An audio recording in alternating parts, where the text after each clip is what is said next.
Welcome into the Intangibles. We have a bi-week edition of the show today. Joining me, as always, is my good friend, Christian. How are we doing today? Doing good, man. Pretty busy day, just getting stuff done around the house. What about you? You're telling me. I really underestimated last time the Royals were in the playoffs, I was a college kid, and it was just a social event every time that was terrible for my liver, and that was about it. Now with two kids, a career, everything else, on top of Chiefs, it's a stressful time as the Royals have a runner on second, one out, and the bottom of the second, Yuli Gurriel doubled. We'll be keeping a close eye on that playoff game. This is game 3 that's going on now, so I will do my best to not react too explosively as the game goes on. But Monday was a special day in Kansas City. I know you yourself are not a big baseball guy, but to have two teams at the top of their sport, whether you want to debate whether the Royals are or are not, they're one of the final 8 teams in the playoffs, and that's something special. And hearing "Let's Go Royals" chants out at Arrowhead was a very cool experience. And we also got a great Chiefs game to talk about. So today we're going to be recapping a couple of things from the game. We're going to do a quick kind of all 22 review. Christian and I both took some time to review, obviously, for the work I do over at FTN Fantasy. I've already watched the Chiefs Saints game more times than I would honestly like to. So we'll be doing some all 22 review, and then we're going to kind of talk about the trade deadline. That's a popular item to talk about. I think this is a good time to talk about it as well with the bye week coming up. And then we're going to finish up with kind of a fun segment that we like to call No Notes. And we'll kind of explain what No Notes is later as we get to it. But one thing that you don't have to explain is the value of Underdog Fantasy. It makes any game so much more entertaining, so much more fun. There's playoff baseball going on. There's an incredible college football slate on, or, the Chiefs don't play this Sunday. You can make those games a lot more entertaining with Underdog. It's the greatest time of year again. Football is back, and it's here to stay till February. Over 1 million fans across 33 states got in the game last year by making picks on Underdog. Win up to 1,000 times your money by choosing higher or lower on your favorite player's stats. Making picks on Underdog is straightforward, and signing up is even easier. Just head over to Underdog's simple-to-use mobile app, UnderdogFantasy.com. Sign up with your promo code Arrowhead Addict, and Underdog will give you a free pick to use on your first cash pick'em entry, plus up to $1,000 in bonus cash when you deposit. That's Underdog Fantasy, promo code Arrowhead Addict, all one word, to claim your new customer special of a free pick and your deposit offer. Must be 18 years or older to play in Colorado for some games, 21 plus for Massachusetts and Arizona, and present in a state where Underdog Fantasy operates. Terms apply. Void in Colorado. Concerned with your play, call 1-800-GAMBLER or visit www.npcgambling.org. Arizona, 1-800-NEXT-STEP, or text NEXT STEP to 53342. In New York, call the 24/7 Hope line at 1-877-8-HOPE-NY or text HOPE-NY to 467-369. I feel like I'm getting better at those, as time goes by. I was going to say, I love the transition too. That was really smooth, dude. Might be cooking here a little bit. We got to pay the bills, and it's important to. But more than anything, you want to make those games entertaining. Underdog is a great way to do it. So do get in on the action with that app. All right, Christian. So we've taken a look at the all 22 from the Chiefs game, Saints game. Let's just kind of zoom out for a second before we get into the nitty gritty here.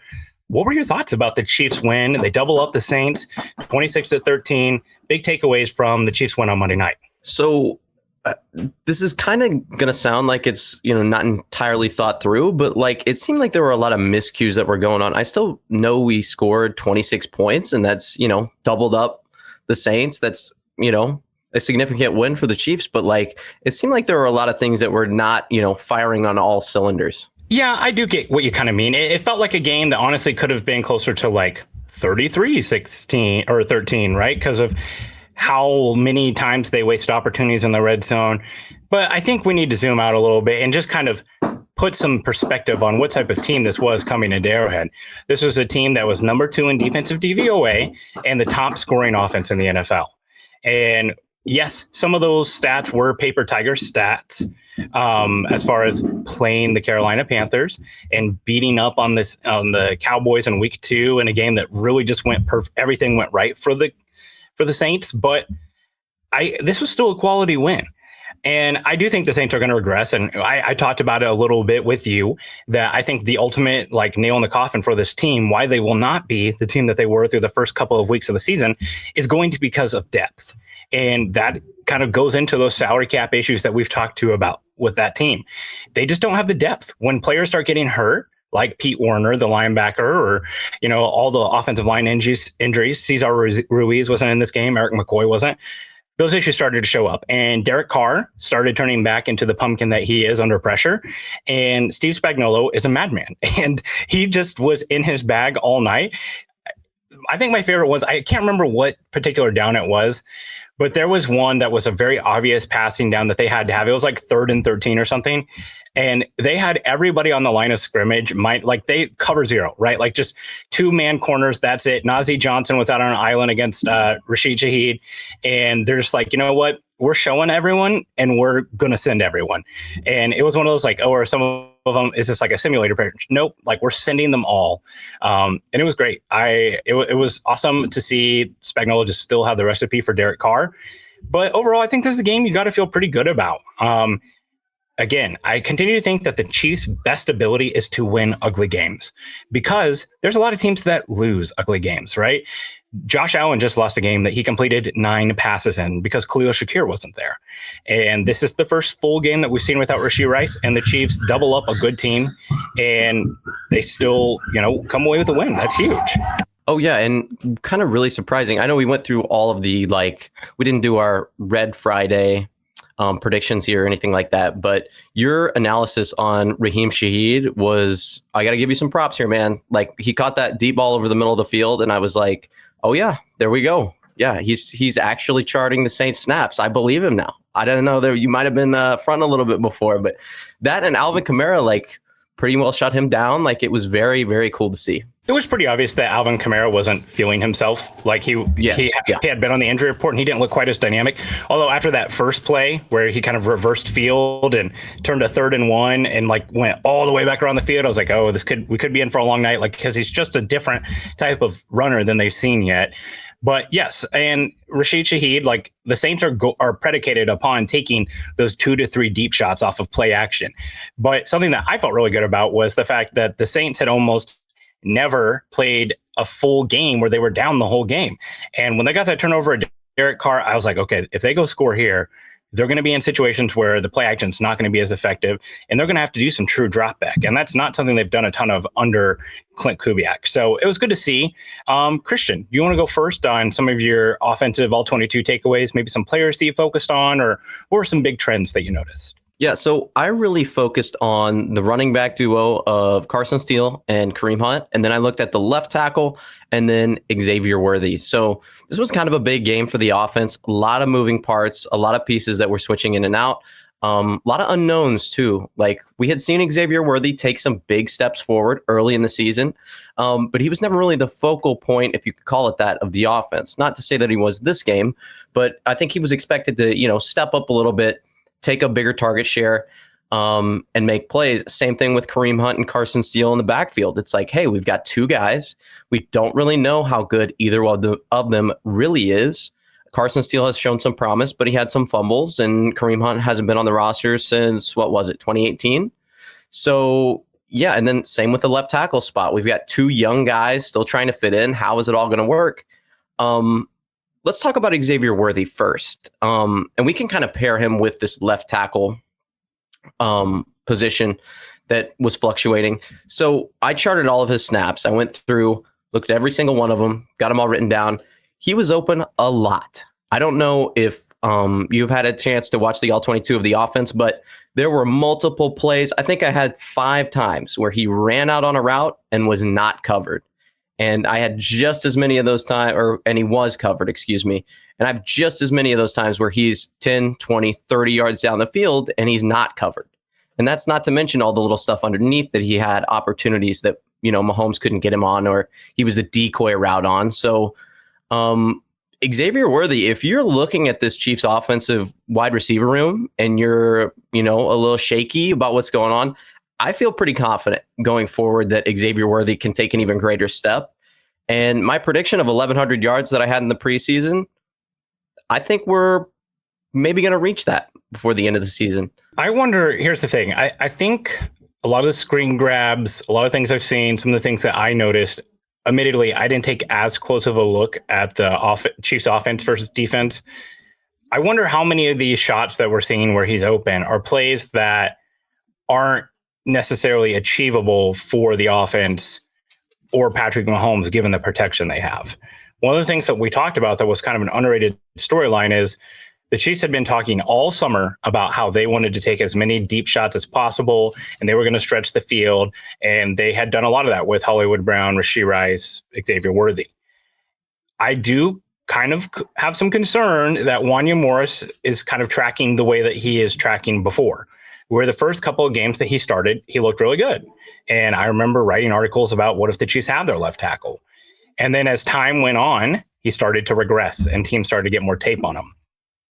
This was, I think, probably his worst performance, which is all right. But Chase Young is okay, but he's never lived up to what he was supposed to be. And it's hard for Patrick Mahomes to take deep shots if he has to, deal with pressure up there. I think, we can talk a little bit about Patrick Mahomes and how well he's handling the pressure. I think sometimes he needs to step up more than step right or step left or evacuate the pocket like he is. But I just wonder how many of those deep shots that we're seeing where he's wide open downfield are actually achievable for him. Oh, yeah. Well, and there was only one of them that I really saw where he was wide open. Mahomes is looking at him and then he just, a little shaky and then climbs up in the pocket. That's whenever he ran for that first down early on in the game. He had Xavier Worthy crossing the middle of the field in front of a safety, behind the cornerback on that side, wide open, maybe 5-10 yards separation from both. And Mahomes just looks him off. And so another thing that I noticed here, fifth play of the game, right? So pretty early in the game, the fifth route that Xavier Worthy runs deep, he's on the middle side of trips. So right side of the field, middle of the trips, runs a fade, pretty much wide open, got 4 or 5 steps, pocket collapses, forces Mahomes off the read, left tackle.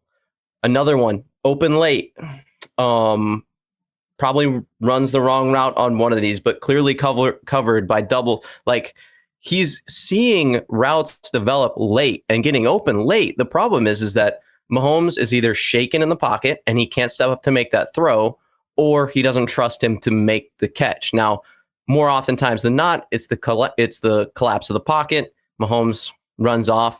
And unfortunately, yeah, you're right. Wanya Morris is kind of becoming a liability there at left tackle, because I don't know how many of them I saw where the pocket collapses from the left side. Mahomes has to step up and there's a wide open running lane. And if you're Patrick Mahomes, you see that wide open running lane, you're like, hey, I'm probably the most efficient runner of the football as a quarterback in the league. I'm just going to take this for 10, 15 yards and get down, and we'll see what happens next. But that means you can't throw the deep ball as much. And again, I'd love to see Wanya Morris take a step forward, but he is trending downward. I've just already accepted that it's going to be another draft cycle of talking about tackles. Like, my son will be doing draft analysis when I'm dead and buried in the ground, and he'll still be talking about left tackle prospects. I swear. I can never escape it, which is fine. It's all right. It's just, it would be nice to cross it off our list for once.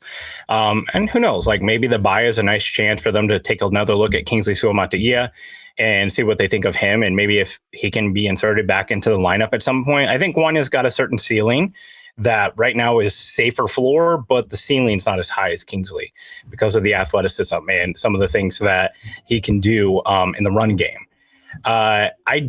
Another thing that I kind of wonder about is, this is another team that doesn't have a terrific pass rush. I think that maybe that's part of the reason why the offense was able to get going a little bit. This was by far their best offensive production.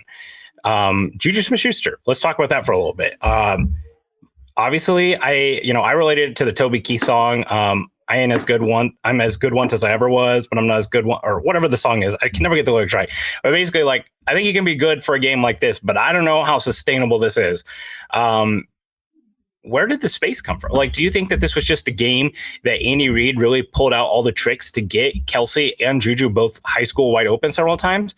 Or do you think that this was just Xavier Worthy's effect of clearing out space?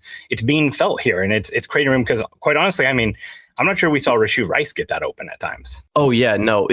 I would have to boil it down to the Xavier Worthy effect. Like, he is drawing double teams more often than not. He's being used as the pick man on a few different routes where, he'll be set in motion, maybe on a trip side. Juju Smith-Schuster is coming over across the middle on the other side. He runs into his guy. Juju Smith-Schuster's wide open in the middle of the field, takes it 50 yards. Like, we saw that one time. There were plenty of times where he was getting like pick route or he's getting double team deep down the field, and that leaves everything open underneath. It's exactly what we were hoping for whenever we, drafted Xavier Worthy and planned on using him as the deep shot. The problem is, again, we're not connecting on those deep shots, but it does make guys like Juju Smith-Schuster, Rashee Rice, Travis Kelce, their jobs a lot easier. And if I'm coming out of the bye week and I'm the next Chiefs opponent, the first person that I'm writing down on my whiteboard is Xavier Worthy. Find him, double him, bracket coverage, and then hope to God Travis Kelce, starts showing his age a little bit, because that's the only shot you have of slowing down this passing attack that the Chiefs have somehow cultivated out of nowhere with guys like Juju Smith-Schuster and Mecole Hardman. I mean, I don't know exactly how else you would go about stopping them. I did think we also got a nice kind of look at Mecole Hardman being in the offense a little bit more. It's kind of a crazy thing to say that, like, maybe it's a good idea to get more Mecole Hardman on the field, but it does feel like a chance for them to get more dynamic on offense, which is something that they need. I'm wondering if some of the red zone issues are related to just having so many small guys. We saw them target Juju Smith-Schuster there. Also, I'll bring up one thing. I'm not sure that like Kareem Hunt's biggest impact on this roster isn't going to be in the red zone. I think that is the place that he can shine the most. And when Isaiah Pacheco gets back, that's a spot that I feel like, he should be in, maybe even over Pacheco, because he has a nose for the end zone and he is able to just drive that pile. And that's always something he's been very good at, even in his time in Cleveland. Oh, yeah. And I'll ask you this. Who do you think's better? I sent out this tweet. I don't want to brag or anything. Got like 100 likes or whatever. Who's a better running back? Do you think should be the running back in this Chiefs offense, number one, as soon as Isaiah Pacheco gets back? Kareem Hunt or IP? Because I'll tell you what, Kareem Hunt looked pretty damn good. So here's my thing.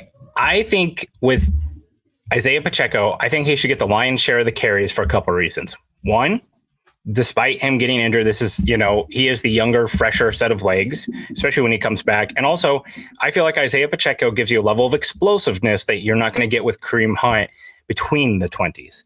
I feel like when it's passing downs or inside of the 20 at the red zone, I think that that's a better place for Kareem Hunt. And I'm also pretty interested to see what the rotation looks like when all three of those guys get back. I expected to see more out of Samaje Perine. I don't think he's played poorly. I've liked what I've seen when he gets the ball. I just would like to see more of him. And then you have the whole Clyde Edwards-Helaire piece of this where like he could be activated again. I assume maybe that makes Carson Steele a healthy scratch.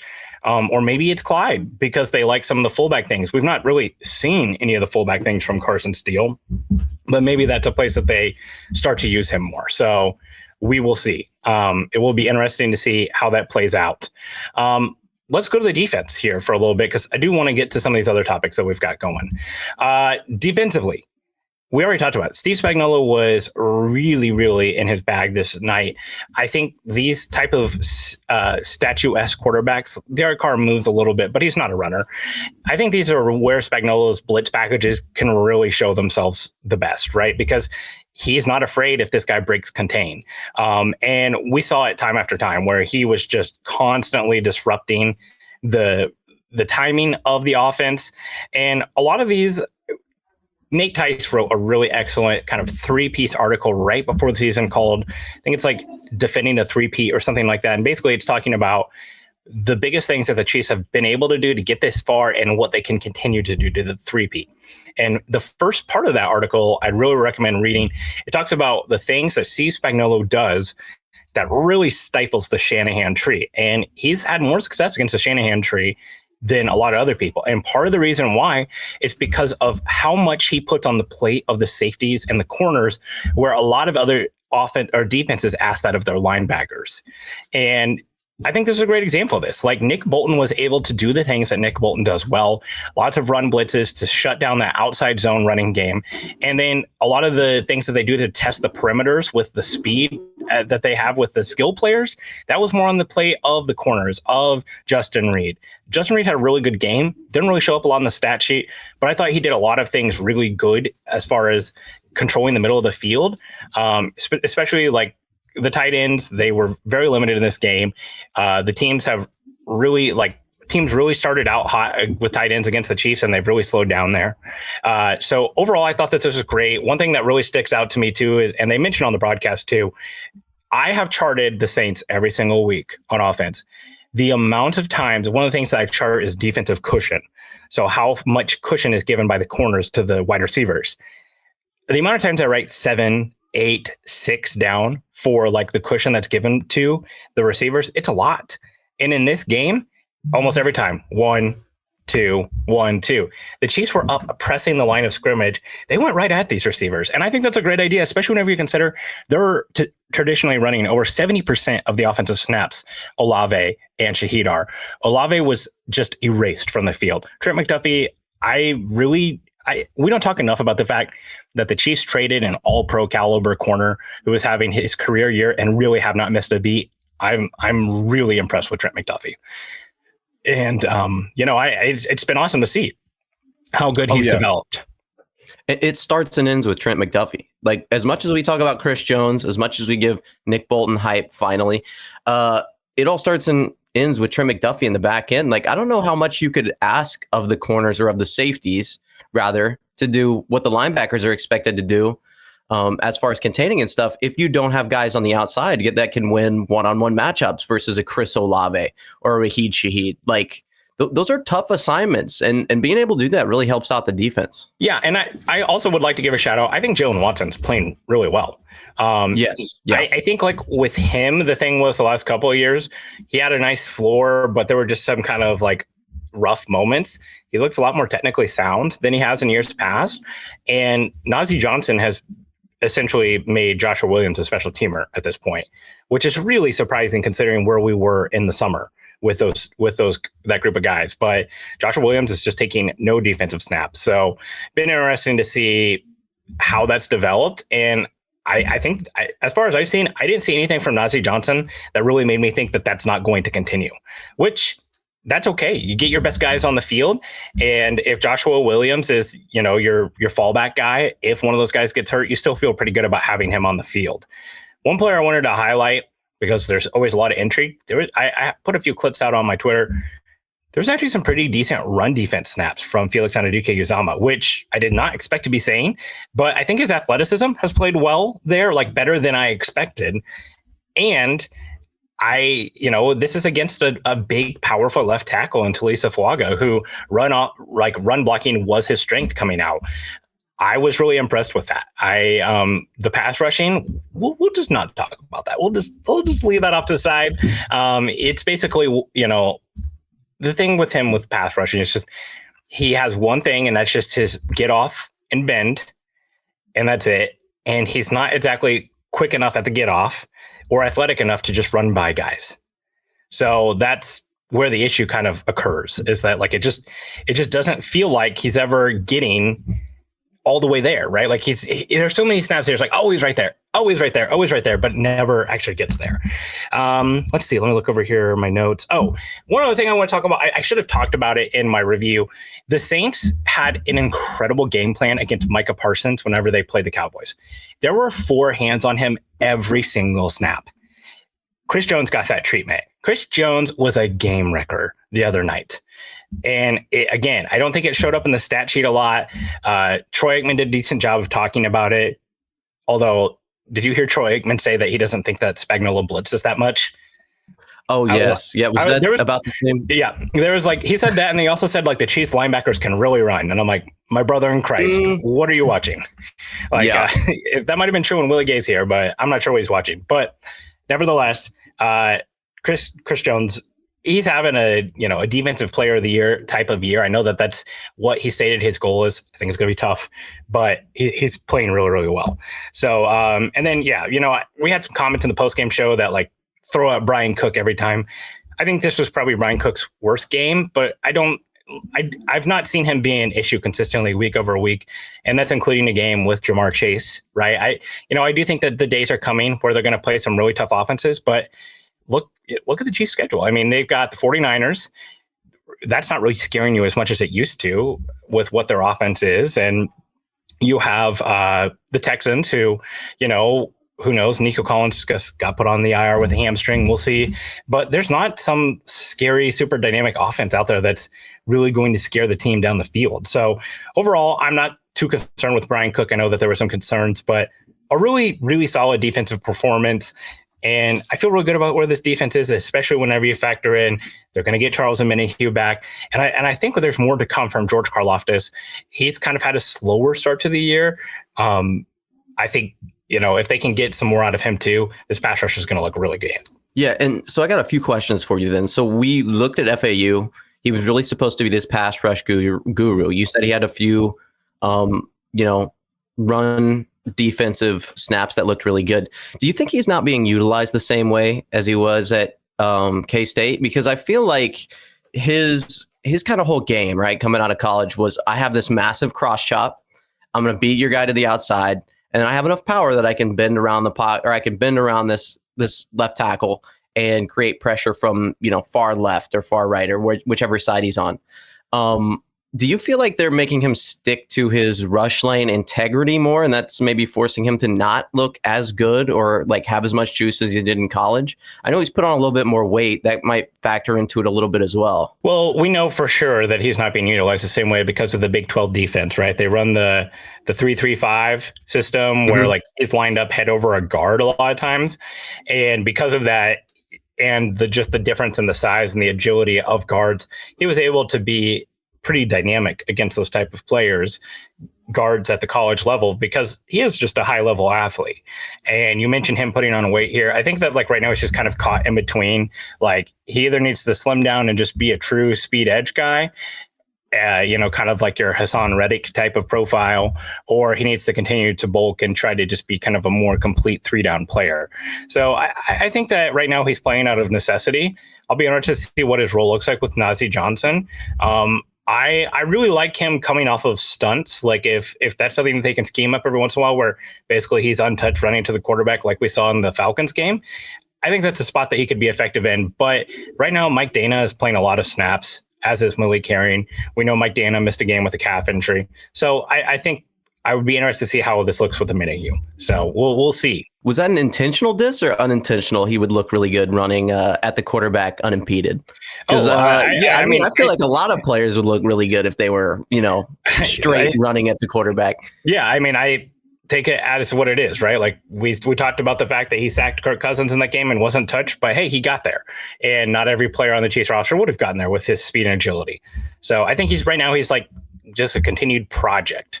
I think right now you're hoping for just like, hey, we have a solid defensive end here. I don't know if he's ever going to quote unquote live up to being a first round pick, but he was also pick 31 in that class. So yeah, not super high expectations. And also let's go. I've already done this activity. Go back and run through the first round of that draft already. There's quite a few players. Like, how do you feel about Tyree Wilson right now? How do you feel about Bryce Young right now? There's a lot of players that are taken in that draft. Like Peter Skoronski hasn't really lived up to the billing of what type of player he was supposed to be. A lot of players already in that first round draft that are already kind of looking like question marks. So first round, it's not always a sure thing. So let's move on here. There's obviously been a lot of consternation about the Chiefs and the trade deadline and wide receivers. It seems all but official. I would just assume Rashee Rice is not playing another snap of football this year, as much as that stinks to say, especially whenever you factor in he might not be playing another snap of football until, October, November next year with the suspension. Good news is it wasn't a full ACL tear, so the recovery timeline will be shorter. You can expect to see him in camp, which is not something that's always true for players who tear their ACL. However, the Chiefs have a Super Bowl to chase. We know, and it has been very public from the insiders, that the Chiefs are going to target wide receivers at the trade deadline. So let's talk a little bit about it. I think one question that we don't really talk about, we just say like, oh, this guy, I want this guy. I want him on the team. What is the highest pick that the Chiefs have right now that you'd be willing to give up in a trade? Now, keep in mind, there's a big sliding scale of what type of player you're trading for. Obviously, you're going to give up more picks if you're trading for a true wide receiver one superstar versus if you're trading for just a role guy.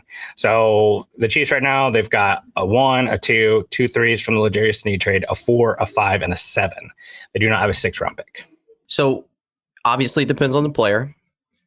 I think that a 1st-round pick should not be out of the question as far as trading. Now, you would have to get somebody that would be worth it, and he would have to be on a very, very team-friendly deal for the Chiefs, because there are a few, upcoming cap hits we're expecting with Trey Smith and Nick Bolton and some of these other guys. So a 1st-round pick, I think, is fine. It's just got to be like maybe somebody who hasn't, is a 1st-round draft pick from a few years ago, has a low cap hit, and I'm just not sure who that player would be.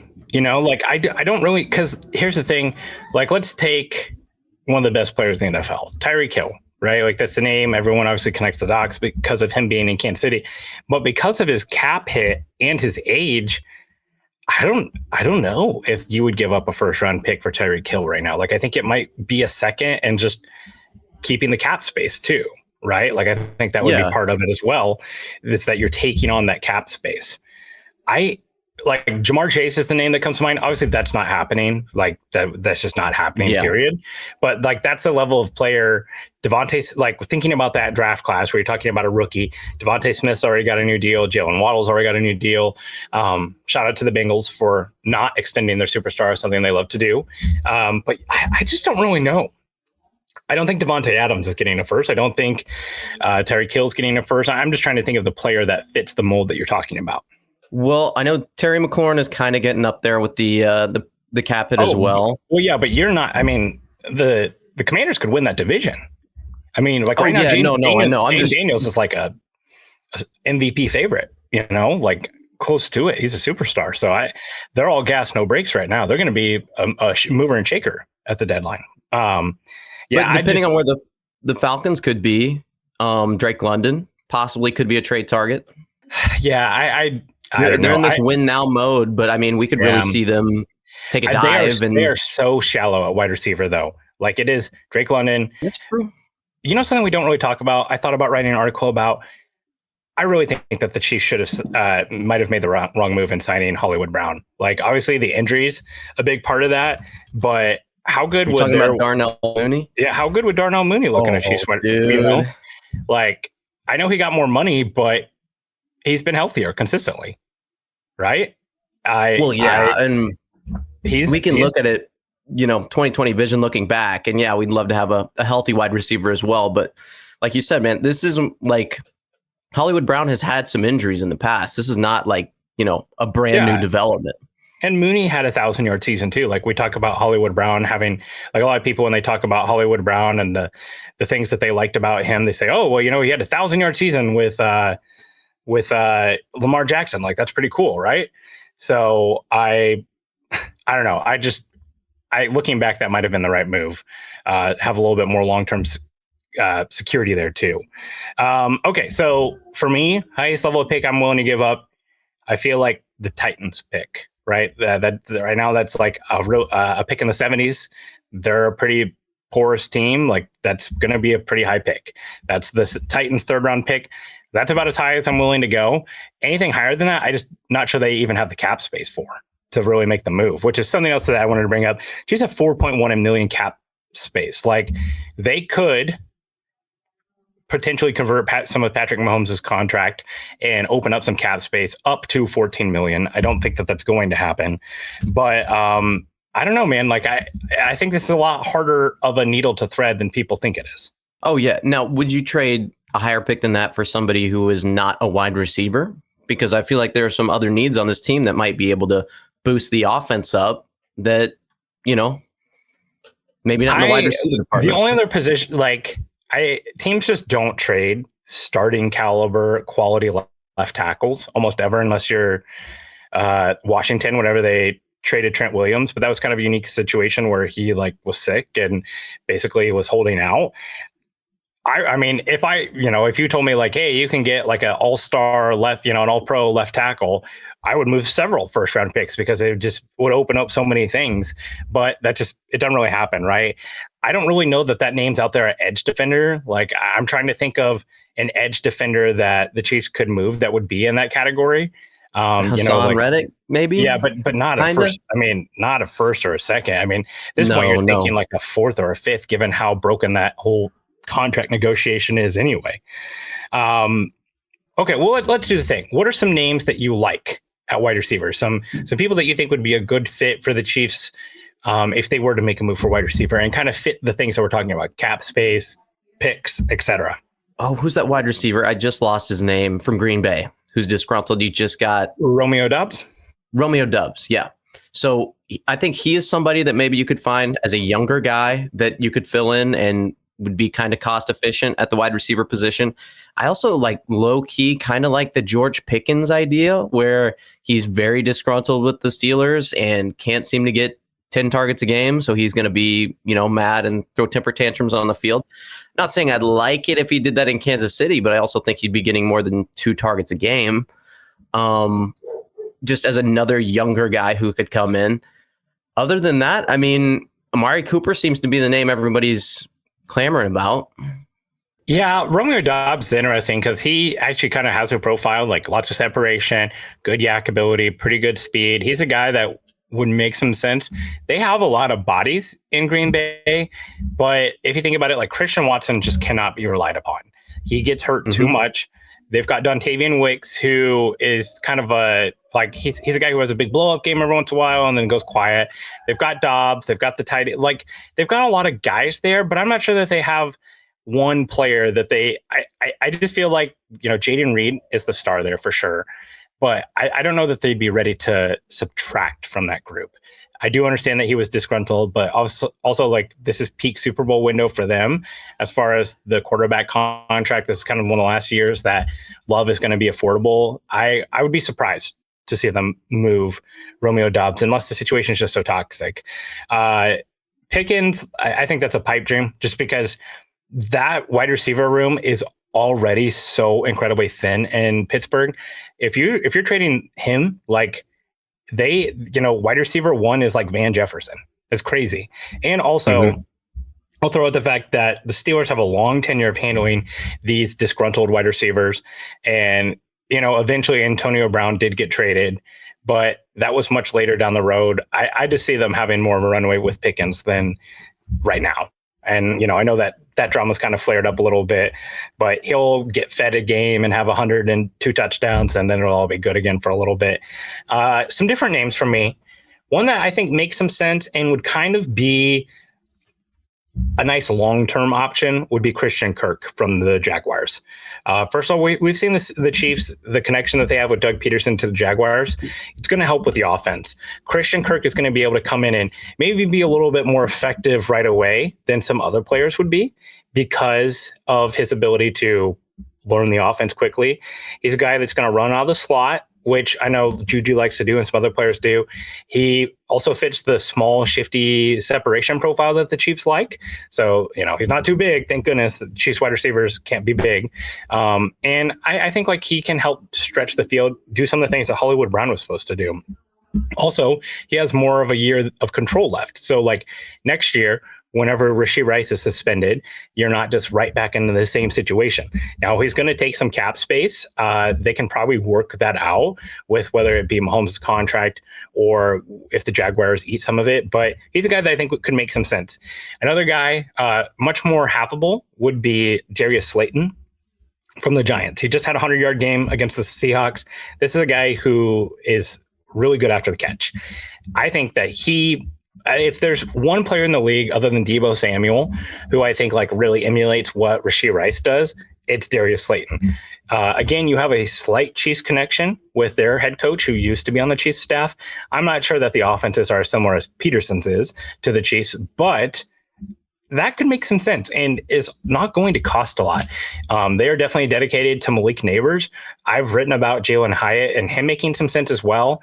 I think he's a very different type of player than Slayton. But when you have Slayton there and Hyatt and Neighbors and Wan'Dale Robinson, it does feel like that they could essentially trade one of those guys and still get some of those other guys going in the offense. So those are some names I have. I know that Amari Cooper, I feel like you have to throw him in there at this point because of how Mhm. much noise he has made, and Deontay Johnson. The only thing I will say about those two guys is I've not seen a player like those two guys play with Patrick Mahomes. It doesn't mean that he can't use them. We saw Joe Flacco get Amari Cooper a 250-yard game that propelled me to the fantasy playoffs. But the guy on the outside who just wins with route running, we've not really seen that player on the Chiefs. I'd be interested to see what that looks like. Oh yeah, well, and I kind of like the idea of Deontay Johnson as well, just because he's kind of one of those guys you can see like. And they tried trading for him, right? Like that was something that was reported this year, is that they tried trading for him and teams wouldn't do it. Like the Steelers wouldn't send him to the Chiefs. Yeah, well, I mean, now he's got Andy Dalton throwing to him, so he, might be a little disgruntled as well. I don't know if you've seen his targets recently, but like he had a 2-game stretch where he had 13 targets and 14 targets. He is absolutely one of those guys that can get, multiple catches a game, can be relied upon. I know he's had a few drop issues, but he's another name that like really, if the Chiefs are going to make a move, it's going to be for him, Amari Cooper or Darius Slayton. That's what it seems like, at least. Yeah, I wish that they could be a little bit more aggressive and make this trade like this week and start getting them in here on the bye. I feel like they're probably going to wait a little bit longer than that. One, because a lot of teams don't want to give up yet, right? Whenever teams are trading players, it's waving the white flags to the fans. And these are people who have jobs, who are on coaching staffs, who, want to make an earning for a living. So I don't think it's going to happen yet. It'll be probably closer to that final week, which is basically like the final week of October, the first week of November timeframe. But yeah, we can all sit here and hope.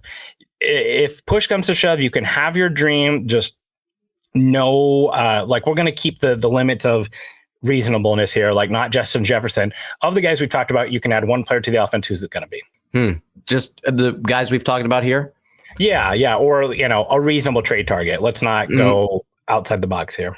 So, yeah, Deontay Johnson, probably. That's probably who I'm adding. He can be a yak guy. He's really good on the outside. Like he seems like he can fit that multi-role receiver that we kind of lost in Rashee Rice and maybe add something that he didn't already contribute to the offense. For me, I'm going to go with Christian Kirk. I think that he just makes a lot of sense for a lot of the things they like to do and would be a player that filled the void that they had for Hollywood Brown really well. And then you got Juju who can kind of do some of the Rashee Rice things. That one makes sense to me. See, what kind of sucks about the AFC right now is like there's so much ambiguity in like who are these like top contending teams. Like we kind of have an idea, right? Baltimore, KC, depending on what you think about them, could be the Bengals as well. But like it seems like it's wide open. I feel like it's going to take a lot for maybe the Jags or one of these other AFC teams to wave the white flag and move on. Well, it came down to a shootout with Joe Flacco for the Jaguars to get their first win of the year and a pretty dismantled Colts team. So let me be the first to tell them they're not competing. But, no, I agree. It's hard to wave the white flag. We just talked about that. Yeah. Okay, cool. Last segment. This segment's called No Notes. Disclaimer, this is stolen content from the NFL Stock Exchange podcast, which is a great draft podcast that I recommend you listen to. They do this segment every once in a while, more draft centric, where basically the guest or the host ask each other questions. And the one like preface is you can't look up, you can't reference your notes, you can't Google. It's all just off the top of your head. And the questions can range from anything from Chiefs, general NFL, to just like life in general, just kind of, bye week, lighthearted. Next week, we're going to be talking a lot of draft. So we want to just kind of do a rapid fire. So the goal of this is for you not to and haw and be really thoughtful, just kind of quick answers. So Christian, why don't you go first? What's your first question for me? First one is, and we'll keep it Chiefs related here for the first one. So why haven't the Chiefs made a move for a wide receiver yet? It's been we've known Rashee Rice has been gone for a minute. Xavier Worthy hasn't popped. Travis Kelce's on the, decline, it looks like. Why haven't they made a move? I don't think has any player besides like roster cut down day whenever some players are traded just because like, hey, this player isn't going to be on my team. Has any player been traded of significance yet? No, not yet. Not that I can recall. So, I mean, that's just why I just think it's really early to do that. This isn't like the baseball deadline where like you see teams trading players in May and that way you can have them for like 4 or 5 months and they're not a pure rental. So I just think it's too early. Just like we said, I think there's a lot of teams that aren't ready to wave the white flag yet, and I think the Chiefs probably also wanted to kind of see what they could do without him in the meantime as well. So like, I think the other part of this is Hollywood Brown. Nate Taylor said on his podcast this week that if he had to like categorize the people he felt who are most likely to return, it was Isaiah Pacheco, which is very obvious, like his timelines between Thanksgiving and Christmas, then Hollywood Brown, and then way off to the side, Rashee Rice. So if Hollywood Brown's coming back at some point, late December, early January, that can also change their needs. So maybe they want to give that more time to see how he's recovering. Okay, awesome. All right, my first one. We already hinted at this a little bit. When Isaiah Pacheco returns, who should lead the team in carries? Pacheco, Hunt, or other? Kareem Hunt. And I don't think it's close at all. I think Kareem Hunt has better contact balance. I think he's a bigger asset in the receiving game, excuse me. He seems like he has really, really good vision too, and it doesn't look like he's lost a step. Like the dude has been an absolute baller. I know for the one game he's been here, but I feel like we're going to see maybe not necessarily the same amount of carries going forward, but like, dude, how can you look at him and look at the other guys on their roster and think it's anybody but Kareem? See, I'm going to disagree. I think it should be Pacheco. Like I said, in between the 20s, I just think he has a better shot at breaking 20, 25 yarders, big explosive plays, and Kareem Hunt's good for, like, I think Kareem Hunt's best trait, one of them is that he has the ability to not generate negative runs. Like he always is falling forward for one or two, even if the run's stuffed. But okay, you go next. All right. So my next question: are the Broncos really the top threat against the Chiefs in the AFC West? This is purely based on the standings. They are currently second. Bo Nix kind of had a really good game last week. And what's going to happen? Are they better than the Chargers? It's hard. I think you kind of have to say yes, because I think the defense is just still really good. Obviously, they have a top 2 corner in the NFL in Patrick Surtain. He might be the best, honestly. And they have a stable of kind of pretty good bendy edge rushers. I don't think that they have a true superstar there. And Zach Allen on the interior defensive line is having a great season, and it's a pretty underrated player. I was pretty critical of that signing because I thought they were just doing the Randy Gregory contract over again, but that's been a really good move on their behalf. So I think that the floor of the team is pretty high because of that defense. And I think because of the limitations that Bo Nix has, it kind of puts some nice training wheels on the offense that you're not asking him to do things that he's not capable of.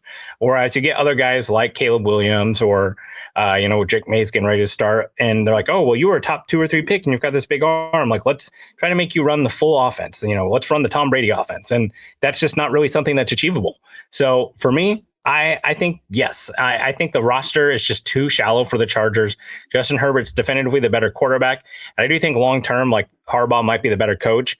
I'm still not a huge Sean Payton believer, but I think like right now, the pieces that they have there, we saw this team go like, what was it, 8-9 or whatever the record was with Russell Wilson. I think that's completely possible.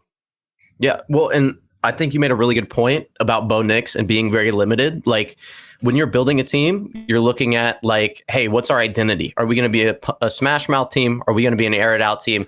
You're very confident as soon as Bo Nix walks in the door, we are a play action team. We are a quick throws type of team. That's what we're going to do. And that's what they've done. And they've been pretty successful this season. So, yeah. And if you're the Broncos or you're a Broncos fan, one thing you can like make yourself feel a little bit better about is that they're doing all this with players that don't really fit that scheme. Like they don't really have a big play action guy right now. So I think as they kind of go to acquire more players that fit that scheme, run after the catch, they'll be able to maybe build that around Bo Nix and just ask him to do what Bo Nix does well. Okay, here we go. So my question, you can only extend one player. Here are their numbers. McDuffie, 22. By the way, these numbers are not just made up out of nowhere. I went and looked at over the cap and kind of pinpointed where I think they will be relative to their constituents. Trent McDuffie, 22 million APY. Trey Smith, 21 million APY. Nick Bolton, 14 million APY. George Karlaftis, 18 million APY. You can only extend one. 22 for McDuffie, Smith 21, Bolton 14, Karlaftis 18. Who are you extending? Man, you're definitely baiting me with that Nick Bolton at 14, but I got to go with McDuffie. McDuffie at 22, clearly a top 5 cornerback in the league, does exactly what Spags needs him to do. He fits that Snead role perfect, and I was a little bit concerned that was going to be an issue going into this season, but he has become that shadow guy that can blitz from the outside, that can create pressure on his own, and can lock up anybody on the opposing team. Like, it's got to be him, right? Like, I know Trey Smith is really the driving force behind this this rushing offense that we've somehow cultivated. Like, getting behind I-65 seems to be what we do best. We'll pull that guard, have him blast some poor, defensive tackle on a trap, and then get behind him and just run. That would be missed. Nick Bolton's presence on the defense would be missed. He's had a really good stretch of games too. And George Karlaftis, I mean, you kind of like the upside. He played really well his rookie and his sophomore season. So coming into this season, we kind of had higher expectations. He hasn't really hit those all that much. And, with with Chris Jones and Tershawn Wharton being as good as they are this early in the season, like, he really should have taken that step forward. He would probably be maybe the last guy on this list that I would sign for that price. All right. Trent McDuffie is my answer too. I mean, you've got a star corner. You don't let that guy walk. And I think he does so many things really well that they need him to do. So I agree. Okay, Mike, your turn. All right. So with Robert Saleh just being fired, who is the next NFL head coach on the chopping block? Who's the next guy that's getting the axe and the offensive coordinator stepping up for him? Doug Peterson. Okay. I think the expectations were through the roof there. I think it's very obvious that Doug Peterson is not interested in Trevor Lawrence long term. And I think that this is kind of one of those situations that it reminds me of the Daniel Jones situation in New York, where I think that Doug was trying to do all of his magic that he could with Trevor Lawrence, and he's not a believer. And I just think there's a lot of bad vibes there. I'm going Doug. I think like that's the team that has done it before, like firing a coach in season before, and they have high expectations for themselves this year. I don't think Doug really cares. So, yeah, I would agree. Either Doug Peterson or Mike McCarthy. He seems like another likely candidate where the Cowboys aren't playing up to snuff, and Dallas. The sensationalization of that town is through the roof. Mike McCarthy could also be somebody that just gets taken out. Okay, my next question. This one's always a fun one. You can add any player in the NFL, offensive or defensive, one on each side of the ball. Who are you adding to the Chiefs? So one offensive, one defensive player, no stipulations about contract, whatever, just fantasy land. You can add one player to each side of the ball. Who are you adding? Oh my gosh. Okay. Really putting me on the spot with that one, dude. Okay, offensively, probably Justin Jefferson. Like, he seems to be the consensus wide receiver one. He does everything that you need him to do. He can win one-on-one on the outside. He can be kind of a yak guy if you really need him to be. He's always open. Absolutely, that would be an incredible add on offense. But if I'm making a wish here and praying to the football gods, who we can add on defense? Oh man, that's tough, man. Maybe Micah Parsons. We just got done talking about Dallas. Like, he would be a killer on this defense, and he would add exactly where we need somebody. Oh man, but there are so many good choices. I agree with Justin Jefferson. That's who I would add. Like, I thought about Tyreek Hill, but I think like Justin Jefferson being able to be the big guy outside, like, I think that's like, he still separates. It's not like he's just a contested catch guy. This isn't DeAndre Hopkins. That's who I would add. Defensively for me, it's TJ Watt. Like, you've got Chris Jones and TJ Watt on the defensive line. It doesn't matter. You don't have to cover for very long. Like, TJ Watt on his own just wrecks so many game plans. That would just be an insane combo. And yeah, like, you put those two guys next to each other, there's nobody who can block that. Oh yeah, dude, I can see them both lining up on that same side and a guard tackle combo just being like, what are we gonna do here, guys? We better be sending help. Yeah, yeah, yeah. Okay, like, well, how are we going to do this, right? All right, let's each do one more question, and then we'll get out of here. In 2031, so that's notably after the contracts end for the Chiefs stadiums, where will the Chiefs and Royals be playing their games? Okay. Chiefs, I'd like to say Raytown, but they will probably move if you're going to give me that if I have to make that prediction. Royals, I could see staying.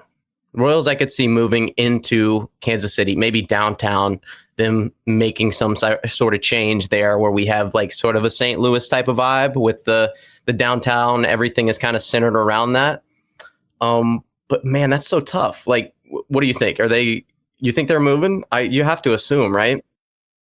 I've flipped back and forth on this a lot. If I could have my way, I would have the Chiefs building a magnificent dome over on the Kansas side and having a multi-purpose venue where the Chiefs can hold college football playoff games, Super Bowls, Final Fours, et cetera, et cetera. I don't think that's what's going to happen. I think one of the teams is going to Kansas because of the star bonds and what they have to offer there. I think it's the Royals. I think the Royals will go over there and kind of build their own little thing, despite them wanting to go downtown. I think there's a lot of political pushback for them going downtown. And I think the Chiefs are staying. I think that the Clark Hunt is very romantic about football. I think it would just be really hard to see them leaving Arrowhead. And I think that's where he wants to be. And the state of Missouri will not allow two NFL teams to leave in about 7 or 8 year span. Yeah. Okay. All right. So my last question that I have, if the Kansas City Chiefs are the Voldemort of the NFL, who's the Harry Potter? Who's rising up? Who have we killed that is going to be resurrected to come back and beat us this year for the Super Bowl? Ooh, Harry Potter. First off, let's ask this. Is Harry Potter a Halloween movie? Like it's one of those that like I see being played around Halloween. It's also like a Christmas movie. I don't know. My wife considers it like a Halloween movie. I'm gonna be honest. I never thought about that, but witches, wizards, it's gotta be, right? I think it's just like the shows take place over such a period of time that I feel like it's just an everything show. Like I don't think it's just one, right? Like I think it kind of fits into everything. But nevertheless, I don't know, man. It's really tough. Are we talking this year or are we talking long term? Like, are we asking who is the team that's really going to like stop the Chiefs from being this continued dynasty, or are we talking about who's going to make it this 1 year?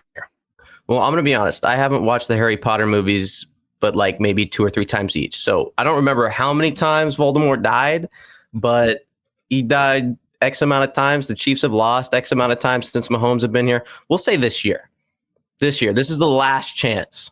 Or the evil king rules forever. Man, I know it's hard to see this because of how it's went so many times, but obviously you have to pick an AFC team just because, like, I think the NFC, right, it's a 1-game thing in the Super Bowl, whereas the AFC, there's going to be 2 to 3 teams that play them, and this probably won't be popular, but I think it could be the Ravens. I think that right now the Ravens defense is pretty rough, but they have a pretty long track record of starting off rough and then getting better throughout the year. I think that their defense will get better. There's still really good players on that side of the ball. And I think what they can, like, I think Lamar Jackson has taken steps as a passer, what he can do in the running game, what they can do with Derrick Henry. I just think they have so many ways to test you. And also, like, I just kind of believe in a little bit of the 500-ness of everything. Patrick Mahomes is 5-1 against Lamar Jackson. I just feel like he's bound to get one at some point where, the toe isn't out of bounds or whatever thing you want to say. All their games have been close. So for me, I think it could be the Ravens. I think, the offense is really up and running right now. We'll see. Maybe that slows down at some point. Maybe Derrick Henry gets hurt, but I think that could be the team. It's either that or the go Bills. ahead.